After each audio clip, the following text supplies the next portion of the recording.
Ok, ben merci aux présents d'être là. Je vais juste introduire un petit peu la conférence et Corentin. Déjà, on va commencer par le remercier de s'être prêté à ce petit jeu. Alors, Corentin, il a fait sa thèse en Belgique à l'Observatoire royal de Belgique et l'Université libre de Bruxelles. Il a étudié le plus grand lac hyperacide. Alors, je ne sais pas si je prononce bien, qui s'appelle Kawa Yen, c'est ça, ou Yen, tu me corrigeras, en Indonésie en utilisant des méthodes géophysiques.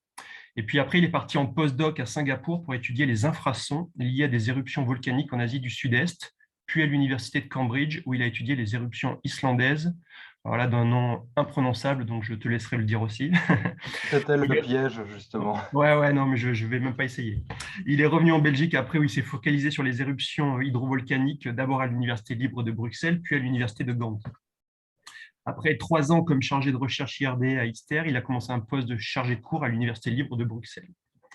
Euh, et puis, il continue donc à étudier le bruit sismique ambiant et à développer des techniques sismo-acoustiques. Et aujourd'hui, dans le cadre de ces séminaires, il va nous présenter des recherches visant à quantifier le dégazage volcanique en milieu sous-marin par des méthodes géophysiques. Il va donc nous montrer des résultats acquis récemment dans différentes zones du globe.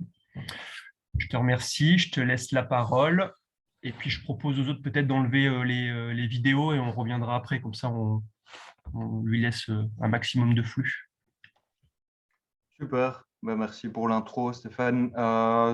Vous voyez le PowerPoint en mode plein écran, ça va pour vous? Oui, on voit très bien. Super.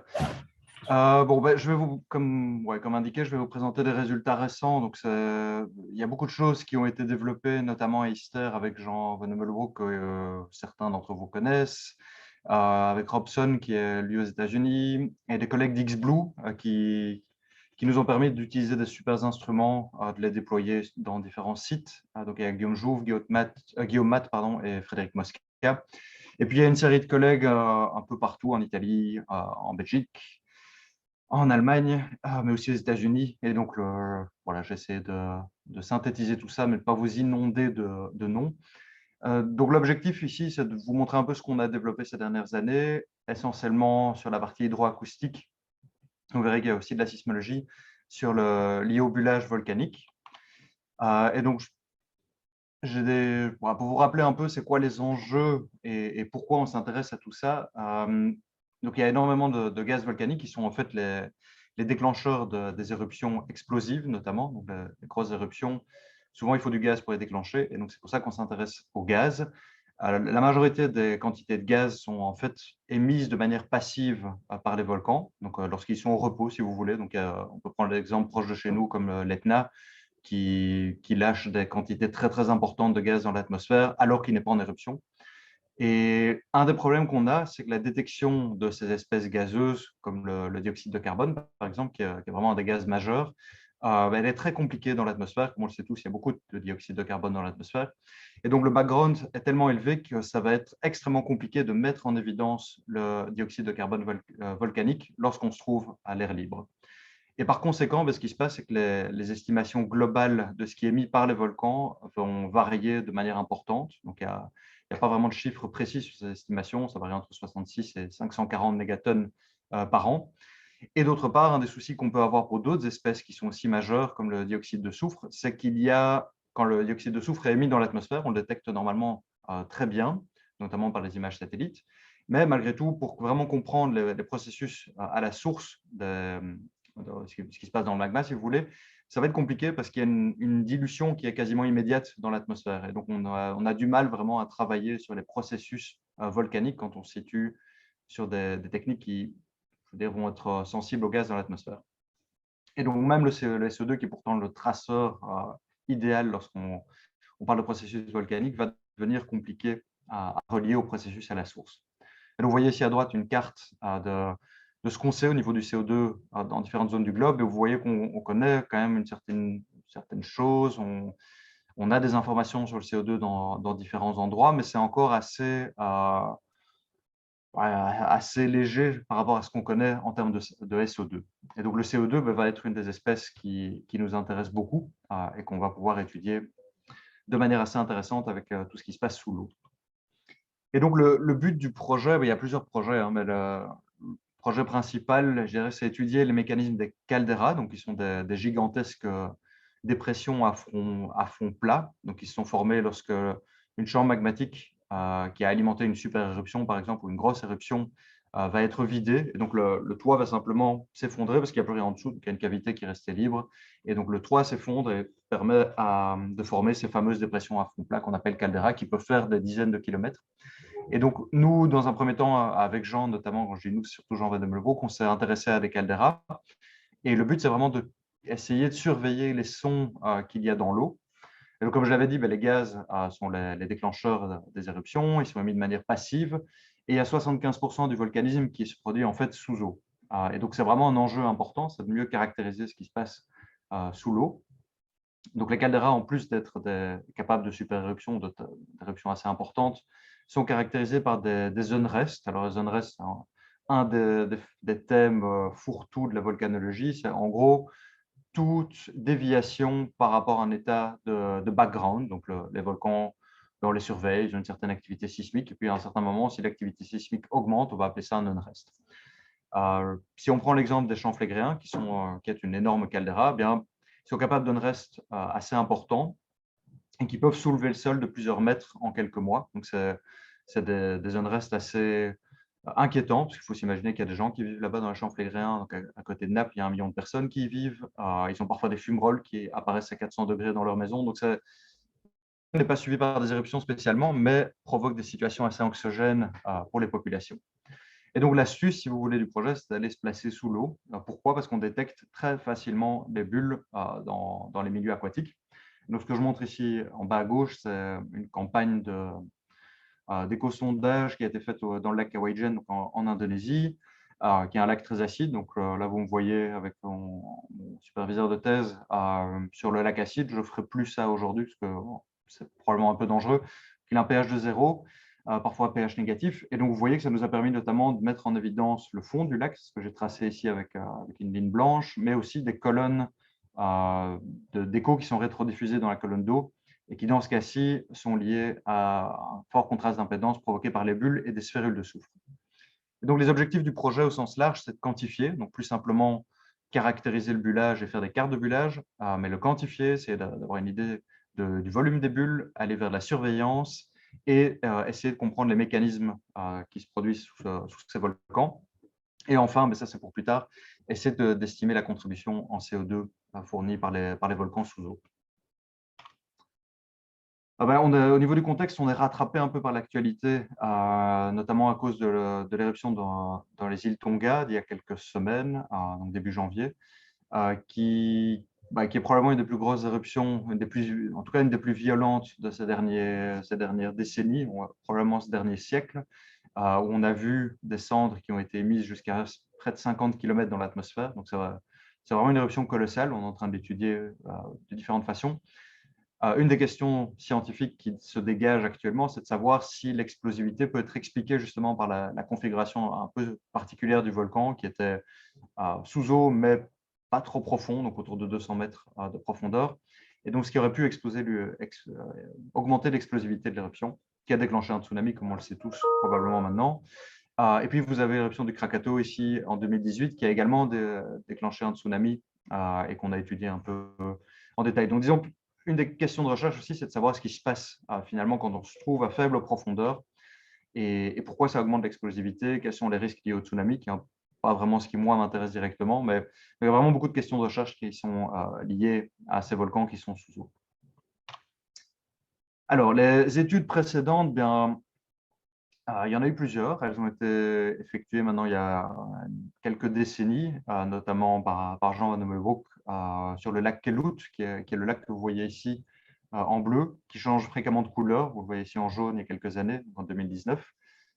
Et puis, vous voyez le lac suite à l'éruption d'un dôme en 2007, donc un dôme de lave qui s'est mis en place de manière relativement passive, on va dire. Il n'y a pas eu trop de dégâts liés à cette éruption. Donc, c'est un peu un des volcans en laboratoire. Donc, vous allez en entendre parler au cours des prochaines diapos. Mais comme je l'ai dit, le gros avantage des techniques hydroacoustiques, c'est que le bullage est très facilement détecté dans plusieurs lacs volcaniques qu'on a étudiés. Et donc, on s'est intéressé aux méthodes hydroacoustiques parce qu'elles ont des des capacités que des méthodes à l'air libre n'ont pas. Et donc là, je vous ai remis l'image que j'avais montrée précédemment du Kawajan, donc en Indonésie. Maintenant, je passe au Kelut, donc le volcan qui est situé également en Indonésie, au centre de l'île de Java, qui est un volcan qui entre en éruption environ tous les 10 ans, de manière assez explosive. Donc, il alterne entre des phases explosives, donc assez violentes, comme vous le verrez dans quelques diapos, mais aussi des phases effusives, où là, on met en place de la lave de manière assez passive en surface. Et donc, on a eu la chance, il y a quelques années, d'avoir des échogrammes, des données échosondeurs qui avaient été acquises avant 2007, donc avant une des dernières éruptions de ce volcan, et que vous voyez ici. Donc, vous avez différents panels. Le panel A qui montre un peu la situation qu'il y avait dans le lac. Vous avez ici le fond du lac. J'espère qu'on voit ma souris, mais vous voyez le fond du lac qui est environ 30 mètres au point le plus profond. Vous voyez des panaches de bulles qui sont vraiment impressionnants. À certains moments, le panel B, vous voyez qu'il y a des énormes bulles qui se forment aussi, qui ont été mis, je dirais, c'est un snapshot, si vous voulez, du lac. Et puis, un point qui nous a beaucoup intéressé à l'époque, c'est le fait que les échos diminuaient en taille quand ils montaient dans la colonne d'eau. Et donc, ce qu'on a, nous, interprété comme étant de la dissolution des bulles dans la colonne d'eau. Donc, lorsque les bulles remontent vers la surface, elles ont tendance à diminuer de taille, voire à disparaître. Et puis, le panel D, qui est assez intéressant, qui était à 200 kHz, le précédent était à 50 kHz, qui nous montrait en fait un phénomène qu'on voit très bien aussi à l'air libre, qui s'appelle le puffing, donc il y a un dégazage intermittent de ce type de système. Et donc, ça nous a permis de faire de la cartographie. Donc, on a cartographié les zones de bullage les plus importants. Ici, c'est le volume d'écho qui est rétrodiffusé dans la colonne d'eau. En rouge, vous avez les zones qui dégazent plus qu'en bleu, qui dégazent peu. Et vous le voyez de manière assez intéressante, les bords du lac ont tendance toujours à plus dégazer, ce que nous, on interprète comme étant des zones où il y a moins de pression hydrostatique, qui permet donc au gaz de se frayer un chemin préférentiellement. C'est ce qu'on voit sur pas mal de lacs volcaniques. Mais ce qu'on voit également, c'est que le centre je dirais, de la zone la plus importante de dégazage correspond à l'endroit où le dôme de lave est sorti, donc, qui était une zone probablement préférentielle de libération de gaz. Et alors ici à droite, je ne vais pas rentrer dans les détails, mais l'exercice a constitué à comparer des mesures faites en surface avec une chambre à accumulation flottante. Donc on a des données de CO2 à la fois de la portion gazeuse, mais la portion qui diffuse à l'air libre entre l'eau et l'atmosphère. Et on a comparé ça aux données d'échosondeurs, ce qui nous a permis d'avoir une première loi empirique permettant de relier le volume d'écho rétrodiffusé dans la colonne d'eau directement au flux de CO2. Et ça nous a surtout permis de travailler sur le budget de CO2. Permettre de mettre en évidence qu'il y a 70% du CO2 qui entre déjà sous forme dissoute dans le lac, sur le plancher du lac, avec seulement 30% qui arrivent sous forme gazeuse, et qu'il y a 75% de ces bulles qui vont en fait se dissoudre lorsqu'elles montent dans la colonne d'eau. Et donc, la majorité du CO2 en fait diffuse à l'interface air-eau sous forme dissoute. Et donc, il y a très peu de gaz qui en fait arrivent sous forme de bulles à l'atmosphère. Alors, tout ça est très bien, mais d'un point de vue surveillance, qui est un peu mon job, je dirais, en tout cas la majorité de mon job, c'est vraiment de faire de la surveillance. À quoi ça sert? Eh bien, on s'est rendu compte en comparant les eaux, les flux de CO2 qu'on avait déterminés au cours des dernières années, donc avant l'éruption de 2007 du Kelut, vous voyez qu'on était autour de 30 tonnes par jour de CO2 en 2002, 2003, etc., jusqu'en 2007.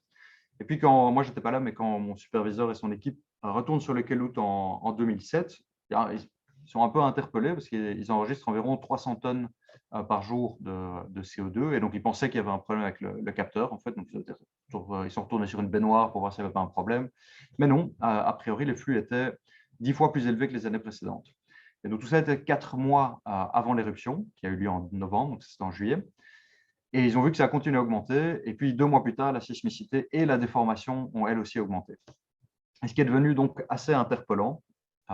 Et donc, qui leur a permis, en fait, 4 mois avant l'éruption, de dire qu'il y avait quelque chose qui n'allait pas, en tout cas qui était anormal dans l'activité du volcan, avant toute sismicité et toute déformation, ce qui est en général les proxys, si vous voulez, qu'on va utiliser le plus en volcanologie, en tout cas en surveillance. Et donc, le CO2 a eu l'air d'être le signal le plus précurseur de cette éruption.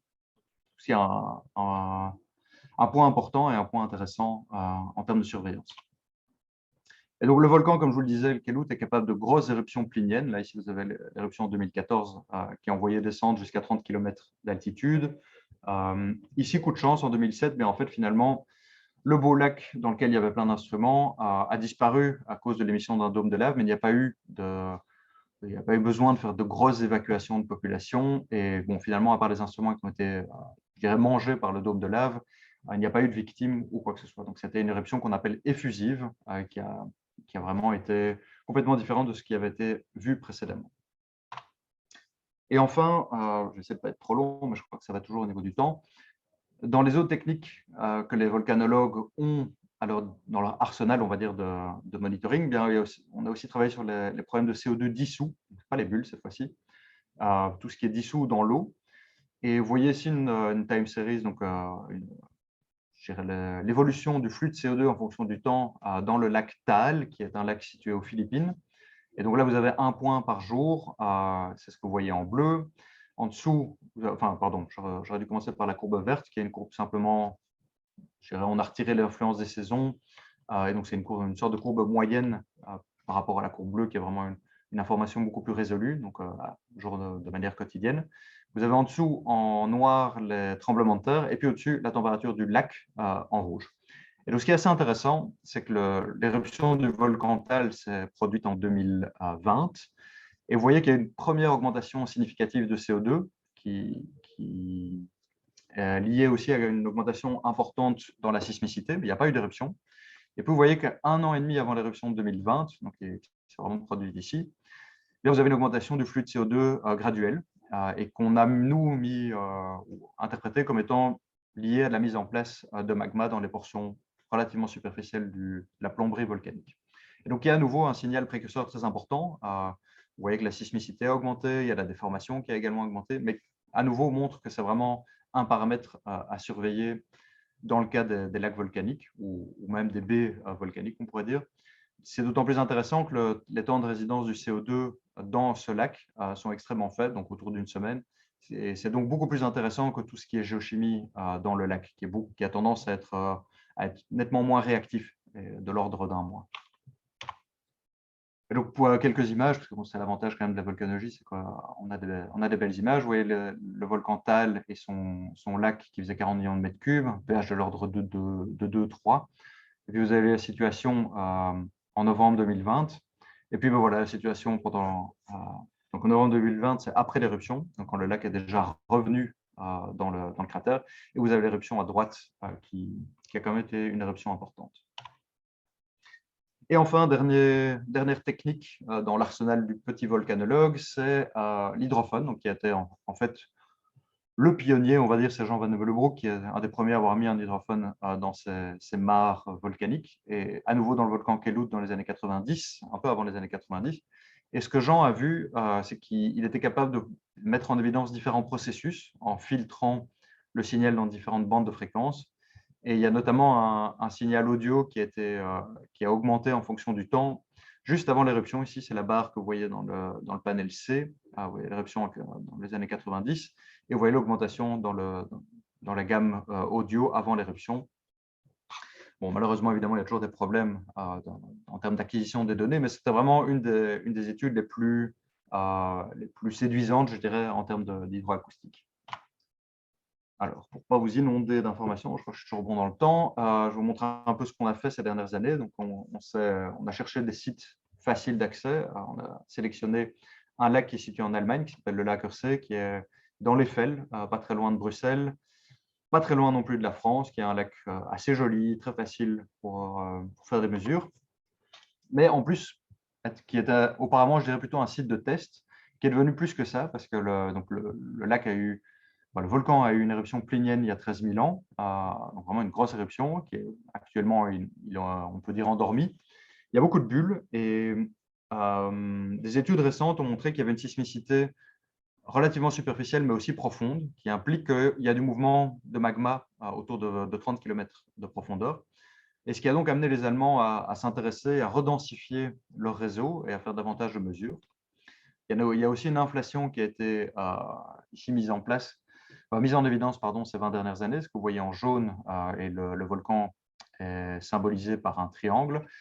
Et donc, on ne sait pas si c'est spécialement lié au volcan, mais en tout cas, c'est dans la zone volcanique. Il y a également un graben dans cette zone-là, donc c'est possible que ce ne soit pas spécialement lié vraiment au volcan, mais néanmoins, il y a quelque chose d'un peu inquiétant. Et donc, ça a amené pas mal d'instituts à s'intéresser au volcan, à ramener des instruments, à essayer de densifier le réseau sismique et GPS. Et donc ici, ce qu'on a fait, c'est qu'on a donc, il y a ISTER qui a contribué, l'ULB maintenant avec Bruxelles, XBlue, VLIS qui est l'Institut marin en Belgique, UGent également en Belgique, GFZ donc, en Allemagne, à Potsdam, et aussi l'Université de Vienne en Autriche. Et donc, on a essayé de déployer une série d'instruments sur le lac Lackersee, donc situé dans l'Eifel.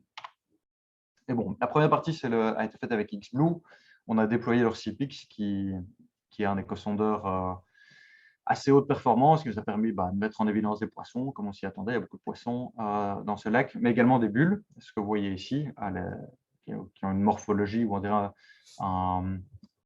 dans les échogrammes qui sont très différents des poissons. Ça nous a permis de cartographier les bulles, mais également d'avancer dans la cartographie, comme je le montre ici à gauche, en combinant ça avec les données des Gantois, donc qui ont également déployé des échosondeurs, des multibeams. Et donc, vous avez ici en rouge toutes les zones qu'on a pu cartographier, enfin que les étudiants en thèse à Gand ont pu cartographier. Et vous voyez que ça correspond à des anciennes morphologies liées à l'histoire, je dirais, éruptive du volcan. Ce qu'on a également pu mettre en évidence, c'est qu'il y a énormément de dégazage qui est lié à des pockmarks, qui sont des dépressions qu'on voit très, très bien en sismic réflexion. Donc ça, c'est intéressant aussi, ils sont en train de travailler là-dessus. Et on voit également qu'il y a vraiment des zones complètement, je dirais, inondées de gaz, donc des réflexions vraiment importantes liées à de la présence de gaz dans certaines zones bien particulières. Donc, à nouveau, l'étudiant est en train d'étudier ça en détail. Alors, si j'en reviens au CPIX, on a vu des très petites bulles. En termes de taille, c'est des tailles inférieures à 0,04 mm, donc c'est vraiment minuscule. Et on a essayé d'aller voir avec une sorte de ROV, le Sea-Drone de Vlies, ce qu'on pouvait voir dans le centre du lac. Bon, je vous avoue, j'étais un peu déprimé parce que je ne voyais aucune bulle. Et quand on a regardé les données typiques, on s'est rendu compte que ça pouvait simplement être expliqué par ces tailles de bulles qui sont vraiment extrêmement faibles par rapport à ce qu'on a vu précédemment dans les lacs, notamment les lacs acides. Et donc, on pense qu'on est capable d'expliquer en fait cette absence de bulles visuellement par la taille de ces bulles microscopiques vues par le CPIX, donc par l'échosondeur. Donc, ça pourrait expliquer cette absence de confirmation visuelle de ces bulles dans les zones centrales là, du lac. Donc, on a des espèces de sprays de bulles, si vous voulez, pour schématiser ça ou pour illustrer ça. Et ce qu'on a également fait l'année passée, c'est qu'on a placé le CPIX en mode statique. Donc, plutôt que de faire des profils, on a vraiment placé le CPIX en mode statique pendant 3 heures pour essayer de voir un peu comment les bulles évoluent et comment elles remontent dans la colonne d'eau. C'est ce que je vais vous montrer ici avec la vidéo, si ça marche. Ouais, donc pendant quelques minutes, vous voyez des échos qui remontent dans la colonne d'eau. Et donc, qui ont tendance notamment à être… Les vitesses sont extrêmement lentes. Je n'ai plus les ordres en tête, mais c'est vraiment par rapport à ce qu'on a vu dans d'autres lacs, c'est extrêmement lent ici, même si on a accéléré évidemment les échogrammes. Et ce qui est assez intéressant, c'est que les bulles ont tendance à s'arrêter à 5 mètres de profondeur, ce qui est en fait ce qu'on voit, je dirais, avec les données de température, c'est qu'il y a une discontinuité de température à 5 mètres de profondeur. Donc là, on est en train de se demander si on ne peut pas expliquer je dirais, nos données d'échosondeur par des observations qu'on voit par cette anomalie de température qu'on voit à 5 mètres de profondeur. Donc, à nouveau, c'est le travail qu'on est en train de faire actuellement. Et ce qu'on voit aussi, si on regarde les hydrophones cette fois-ci, donc pas les échosondeurs, c'est qu'on voit du bullage continu. Donc là, vous avez un spectrogramme. Alors, qu'est-ce qu'un spectrogramme en sismologie? C'est l'axe X, c'est le temps, l'axe Y, la fréquence, et vous avez les couleurs, on va dire jaune, vert, qui marquent des énergies plus importantes. Et vous voyez que vous avez des bullages continus dans différentes bandes de fréquences, autour de 1 kHz, autour de 770 Hz, etc. Donc ça, c'est vraiment du bullage continu à proximité de l'hydrophone. Mais on a également du bullage discontinu, où là, on a vraiment des signaux, c'est le panel B que je vous montre ici, qui sont intermittents et qui là, sont autour de 200 Hz. Et donc, ça nous permet de travailler ou d'en inférer la taille de la bulle. Donc, a priori, on est sur des tailles de bulles de l'ordre du millimètre ou du centimètre. Et ici, on ne se trouve justement pas dans le centre du lac, on se trouve vers le sud du lac, donc à plus faible profondeur. Et à cet endroit-là, on a utilisé le même drone et on a vu des bulles qui remontaient dans la colonne d'eau et là qu'on peut observer optiquement. Donc, on pense qu'on a des tailles de bulles qui sont nettement plus importantes que dans le centre du lac. Alors, ce qu'on a fait également, c'est qu'on a eu l'opportunité avec Jean de travailler avec des données qui ont été acquises au Yellowstone pendant 13 heures, où ils ont envoyé un hydrophone dans le fond du lac. Vous voyez ici l'expérience à gauche où il y a un ROV qui s'appelle Yogi qui a été envoyé également dans le fond du lac. Et vous avez ici un exemple. Ici, c'est un peu plus compliqué, ce n'est pas vraiment un spectrogramme, c'est fait avec une wavelet, mais peu importe. Je dirais que l'information reste la même. Vous avez en haut la pression en fonction du temps. C'est une bulle. Et puis en bas, vous avez l'énergie en fonction du temps. Et donc, vous voyez qu'il y a de l'énergie autour du kilohertz, il y a également de l'énergie autour de 200 Hertz. Et on a essayé de caractériser toutes les bulles qu'on avait pu observer pendant ces 13 heures. Ce qui est assez intéressant, c'est qu'elles sont extrêmement similaires les unes aux autres. Donc, on a environ 70 bulles qu'on a pu analyser. Vous voyez toujours à gauche donc, la forme d'onde avec la wavelet. Et puis ici, on les a simplement stackées. Donc, on a pris toutes les bulles, on a un peu regardé à quel point elles se ressemblaient. Ce qu'on a vu, c'est qu'il y a une pression qui est positive et puis ensuite, on a une pression qui est négative. Et donc, le maximum de décompression se produit dans la partie négative du signal, ce qui va nous informer, je dirais, sur le processus qui crée ce type de bulle. C'est ce qu'on a essayé de représenter schématiquement grâce au talent de Jean, je dirais de dessinateur de Jean. Certains d'entre vous ont peut-être l'habitude de travailler avec Jean, mais il est extrêmement bon pour tout cet aspect-là. On a essayé de schématiser notre compréhension de ces types de signaux. Donc, toutes ces bulles sont extrêmement similaires. Et on a d'abord une pression positive, ce qu'on a mis ici en A, avec un signal assez basse fréquence, de l'ordre de 1 à 40 Hz. Donc, vous voyez où se trouve l'hydrophone à quelques mètres de l'évent.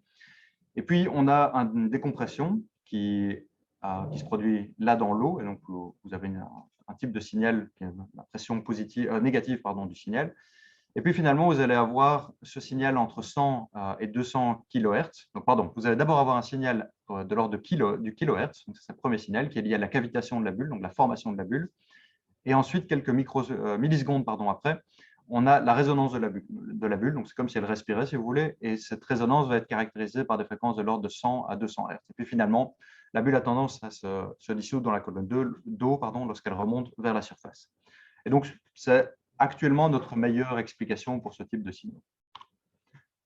Et c'est assez intéressant parce que ces zones de dégazage se produisent à proximité des pockmarks, un peu comme ce qu'on a vu au lac Hursey. Donc ici, ce n'est pas le Yellowstone, ce que je montre ici, c'est le lac Hursey. Donc je pense qu'on a, lorsque vous avez des grosses bulles, il est possible qu'elles soient capables de former des pockmarks et d'expliquer justement ce type de morphologie qu'on voit dans le fond des lacs. Alors, de manière assez importante également, parce que, comme je le disais, moi, je suis vraiment intéressé par la partie surveillance. On pense que donc, ça a des implications pour la formation de petites explosions sous-marines, comme les pockmarks. Ce qui est aussi important, c'est de noter que ces bulles ne sont observées pendant les 13 heures d'acquisition de données que pendant 3 heures. Donc, il y a en gros des bulles que pendant 3 heures, puis ça s'arrête complètement, ce qui nous a vraiment interpellés au début. On a cru qu'il y avait un problème avec le capteur. Et donc, en fait, ça montre que ce processus de dégazage est extrêmement intermittent. Et donc, en utilisant la taille de la bulle, on peut aussi en inférer son volume d'eau. On doit faire quelques hypothèses dans les équations. Et donc, on peut suivre, si vous voulez, l'évolution du volume d'eau. Donc là, je l'ai cumulé avec la courbe en noir. Chaque petite bulle ici est un volume individuel. Et donc, vous voyez que ce processus n'est pas du tout continu à cet endroit-là. Il est au contraire très intermittent. Et donc, ça montre qu'il faut absolument, si on peut, installer des hydrophones dans les différentes zones où on pourrait faire ça, donc dans différents lacs volcaniques notamment. Alors, je terminerai, je suis toujours dans les temps, je serai un peu au-delà de la demi-heure, mais sur un déploiement qu'on a fait ici avec une fibre optique. Vous voyez la fibre optique en bleu. Donc en sismologie, il y a vraiment une révolution actuellement grâce aux fibres optiques. C'est qu'en fait, les fibres optiques sont sensibles au déplacement du sol et au changement de contraintes. Et donc, l'idée de cette partie du projet était de placer une fibre optique qu'on a achetée récemment, de l'interroger avec un DAS, ça s'appelle, donc c'est Distributed Acoustic Sensing en anglais, qui est un interrogateur qui coûte très cher et qui permet d'interroger le câble avec une résolution qu'on n'a pas l'habitude d'obtenir en sismologie. Donc, ça peut être submétrique comme résolution. Donc, si vous avez un câble de 500 mètres et on a une résolution à chaque mètre, on a une information sur la contrainte. Donc, ce qui est vraiment un changement de paradigme pour les sismologues. Et donc, voilà un peu à quoi ça ressemble la fibre optique dans le lac. Vous voyez les poissons et puis vous voyez de temps en temps qu'il y a des bulles qui remontent. Et ce que j'ai montré ici à droite, c'est une forme d'onde en un point de la fibre. Et vous voyez une autre forme d'onde en un autre point de la fibre, 20 mètres plus loin. Vous voyez que ça ne se ressemble pas tout à fait, mais c'est la signature d'une bulle. Donc là, on a, si vous voulez, observé ce qu'on voyait avec une vidéo et on a regardé ce qu'on voyait comme signal au niveau de la fibre optique. Et donc, on sait que c'est une bulle qui a déclenché ce type de signal. Alors, ce qui nous a beaucoup intéressé, c'est qu'en fait, ces bulles, là, vous voyez une forme d'onde en bas de l'observation au lac Cursey en 2021, donc il y a 22 millisecondes ici de signal. Ça ressemble très fort à ce qui a été vu lors d'expériences en laboratoire, donc, qui ont été faites en 2015, où vous voyez qu'on a un signal de l'ordre de kilohertz quand la bulle est coincée dans le sédiment.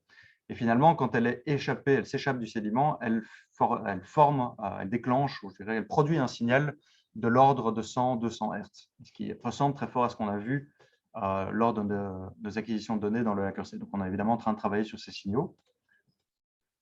Et voilà un peu sur 30 mètres comment le signal, la forme d'onde évolue. Vous voyez que ça évolue de manière assez importante, mais évidemment, on va pouvoir travailler sur ces signaux, notamment essayer de déterminer les atténuations dans l'eau. Donc, c'est vraiment une mine importante de signal qu'on va pouvoir, enfin, qu'on est en train de travailler, sur lesquels on est en train de travailler. Et alors, ce qui est assez intéressant aussi, c'est que ça ressemble très fort à ce qu'on voit à Yellowstone. On a un signal d'abord plutôt basse fréquence, en dessous de 10 Hz, qui est suivi par un signal nettement plus haute fréquence, autour du kilowatt. Ce que je vous montre après, c'est que même après, on a plutôt la partie résonance de la colonne d'eau de l'ordre de 100-200 Hz. Et ce qu'on est en train de faire, là, c'est qu'on travaille avec un étudiant qui est basé à Michigan, qui a pris un template. Donc, si vous voulez, il a pris un signal typique de ce type de bulle, et il a essayé de travailler sur les données qu'on a, donc une journée de données, pour essayer de retrouver des signaux qui sont similaires. Donc, ça s'appelle le template matching en sismologie. Et ce qu'on voit, c'est qu'en fait, on est capable de détecter environ 11 000 bulles sur les 24 heures de données qu'on a. Et ici, il a travaillé sur 50 mètres de fibre. À proximité de là, on a pu confirmer visuellement ces bulles. Donc là, à nouveau, c'est le travail qu'on est en train de produire actuellement, mais qui montre qu'à priori, le DAS, donc ces fibres optiques, pourraient être sensibles au dégazage et aux bulles et nous permettre de caractériser ce bullage. Voilà, j'en ai quasiment terminé. Évidemment, la suite, c'est de travailler sur les données qu'on a déjà acquises. On va refaire probablement bientôt un terrain au lac Cursey pour essayer de compléter notre information ou gérer les questions qui ne sont pas encore résolues. A priori, on va encore essayer d'acquérir des données avec la fibre optique et éventuellement avec d'autres techniques. Et on est en train d'essayer de lever des financements un peu plus importants pour aller sur des calderas nettement plus importantes, comme celle des champs flégréens, donc qui est, comme je le disais, à proximité de Naples. Vous voyez le Vésuve qui est ici. Il y a déjà des données qui ont été acquises dans cette partie-ci, donc un golfe de Naples. Mais par contre, il y a très peu de choses qui ont été faites dans la baie de Puzzol, qui est située au sud de cette gigantesque caldeira des champs flégréens. Et donc, un des enjeux les prochaines années, c'est d'essayer d'aller se balader là-bas avec un maximum d'instruments pour faire de la cartographie, mais aussi faire de la surveillance. Et donc ça, c'est nos cibles. On aimerait bien également aller à Santorin, où il y a aussi une grande caldeira avec du dégazage qui a été mis en évidence, mais pas encore cartographié, et éventuellement Yellowstone dans les prochaines années. Voilà, je vais en rester là et évidemment répondre aux éventuelles questions. Merci pour votre attention. Super, merci beaucoup, Corentin.